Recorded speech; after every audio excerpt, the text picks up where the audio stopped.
using their calls in order to send messages. They can also incite them. If you go into the woods, listen to the crows.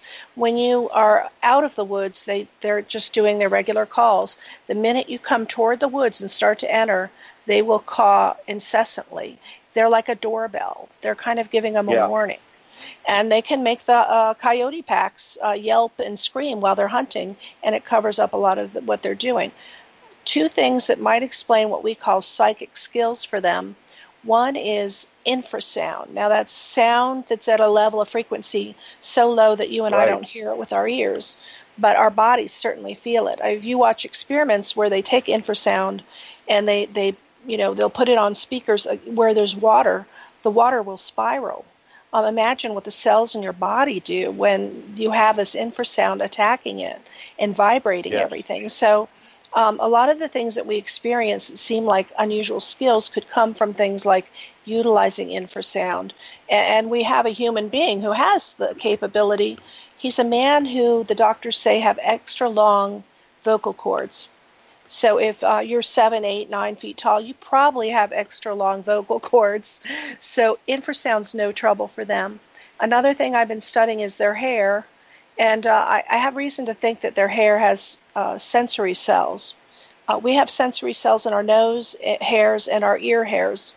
And it's something we only just realized until recently. But imagine if your whole body's covered with hairs that have the ability to pick up vibrations, temperature changes, barometric changes, human electrical activity, animal electrical activity. You'd be like a walking station of foreknowledge. So there's other ways we can look at them that are very down to earth in this world. And it makes them just as intriguing. Oh, that is a very interesting point you said about the hairs being receptors.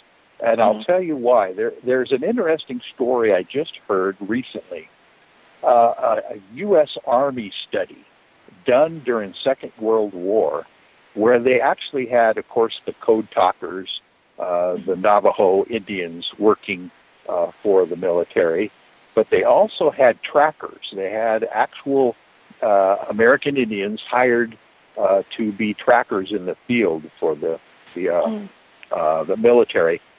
What they found out is that as soon as these Indians got their haircuts for the military haircut, their powers of perception and tracking diminished substantially.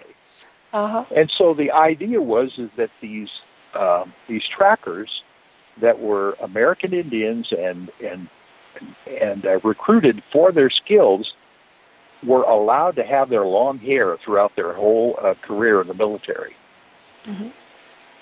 Yeah, we have a lot of knowledge that we need to acquire, and it's sad because things like that would be ignored by the scientific community, and yet there's so much we could gain in our understanding if we start looking at things like Bigfoot and saying, how would it work?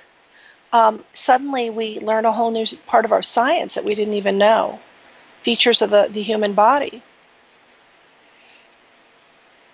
Yes, yeah, exactly.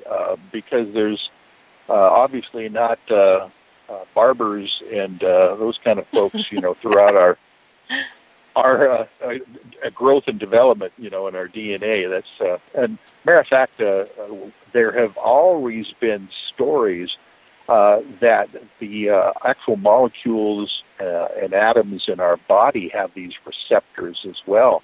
I've heard that are almost like small little antennas that we're made up of. Yeah, and it's another thing as a psychic that I've been observing my whole life. How do I get this knowledge? How am I digesting it? How am I interpreting it? Where is it coming from? There has to be some other element we're missing. Now, hey, Michael.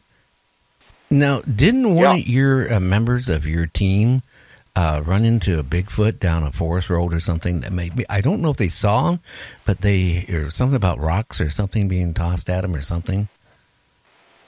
Oh yeah, I think you might like this story. His name is Lee Strauss, and he's our camera intrepid guide on our team, and he's the guy that will go up to 10,000 foot, 14,000 foot peak and spend the night just stargazing with his camera equipment to get the anomalous aerial activity that we get periodically. And he's walking down an abandoned forest road in the northern Cascades. This time he was by himself, and he does pack a weapon, but he doesn't use it if he doesn't have to. But after a period of time, he says he's down this road, and he's kind of feeling this. He calls it the heebie-jeebies, where his stomach kind of starts feeling something is going on, like an extrasensory perception of some kind. And he's walking down this abandoned forest road, and out of the blue, he says, a basketball-sized boulder comes flying across the path in front of him and knocks down 2 or 3 pine trees on the left-hand side of the path that were about 12 inches in diameter. This is a large boulder.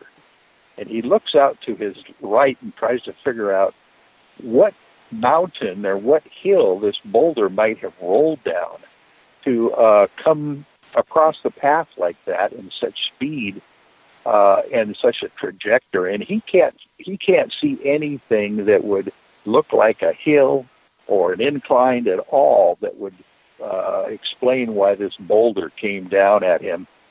So he kind of dismisses the first one and kind of goes down the road a little bit farther because he is camping down in this area. And all of a sudden, another 2 softball-sized rocks come out of the right-hand side of the forest and make it across the path and knocks against the trees on the left-hand side. And at that point, his intuitive, thing kicked in, and he decides, I'm getting out of here this time. And he actually made the kind of like psychic impression that he could, is that I am leaving. You don't have to worry, and I won't be coming back. That was just probably less than a year ago that happened to Lee Strauss. It's a common theme too, and they know how to scare you without hurting you.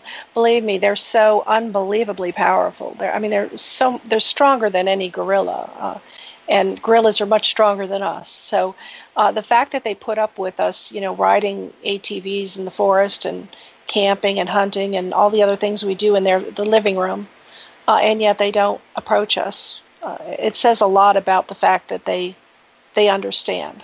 We definitely outnumber them, and we can come back for them. So they back off. Now, I want to ask both you guys a question, both Sharon and Michael. I talked to some of the elders at the Muckleshoot tribe, and I can't even think of the other tribe, back after what I went through. And they gave me some stories about, years and years ago, when they were living in villages, that their squaws would be, like washing up in the river, washing their clothes, washing themselves. And a Bigfoot or a couple Bigfoots would come through, grab the squaws, grab the children. And in some of the cases, they said that when the tribe would, go back and try to, rescue or get the squaw back, sometimes they'd even find bones. So they told me that the medicine woman for the tribe told me that they were cannibals. Now, maybe there's different species. I don't know. Maybe going back, to the, 1880s and 1870s and 1860s. I don't know. Maybe they did eat, human. I don't know. Now, have either of you guys heard anything like that? Oh, yeah. I deal with the cannibalistic thing a lot because I study ancient giants, and I think they're the same thing. I think they're both one and the same. And ancient giants, by every native legend, were cannibalistic. They were carnivores, and a carnivore is a predator. They're not looking to pick weeds. They want to eat meat, and so anything that walks on legs is going to be a dinner. And I think they learned from native legends tell that their people had enough. They fought back. They outnumbered these giants, and the giants kind of learned to just back way off, and that is not a food source. Leave them alone. And as our population grows, they know it even more. Well, like I moved over in Gig Harbor to get away from Tacoma. And when I came here 20 years ago, I mean, where I'm at right now, it was all cedar trees, very few houses. And then one by one, people bought property. They logged out all the trees. But what I'm getting at, when I first moved here, there was a lot of deer, okay? And I actually saw a bear and its cubs walking down my street, by my house, because, again, there was no houses around here. And then, as the houses started being developed, a lot of them, I haven't seen a bear since. Occasionally, I see a deer, and I know my wife did because she ran into one with her new car. But you don't even see hardly deer anymore. You see possums and raccoons. But, I think as the civilization keeps moving, and taking over land, I think they go deeper and deeper in where they're safe. They do. Another thing we see, too, is that because of some of these rural areas becoming more cityfied, we have dumpsters, and we have situations in national parks with trash cans and other potential sources of calories that make it worth getting closer. Well, what happens is, I think the youth get all these legends about, they're trained from the minute they're born, shut up, be quiet, stay hidden. It's the only way you're going to stay alive.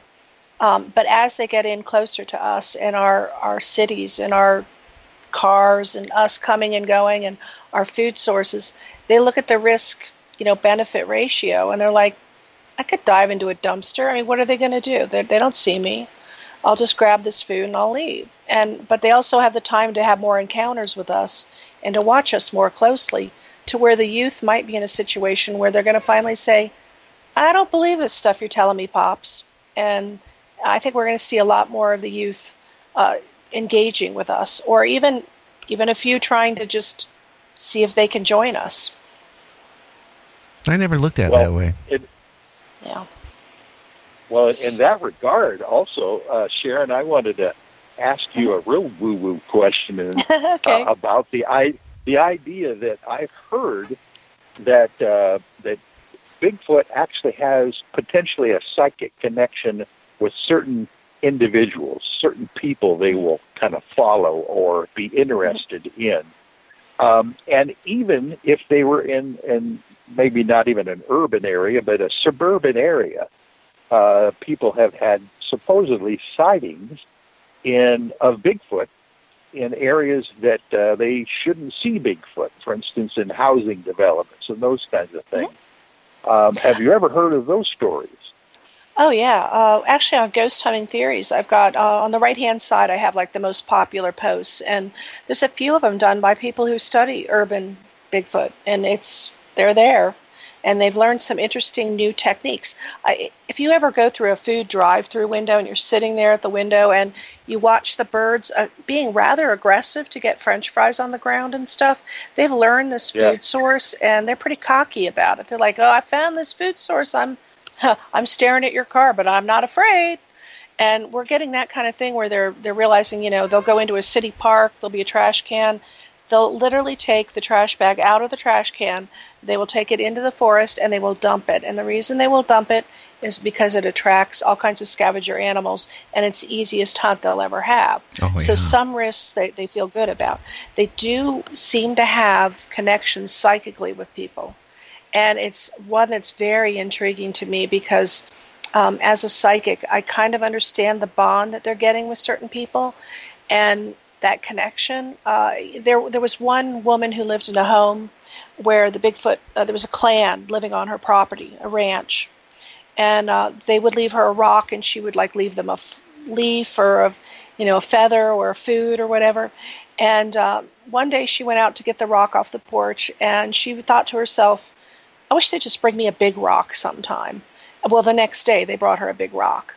So there's some things that aren't coincidental, and they need further investigation.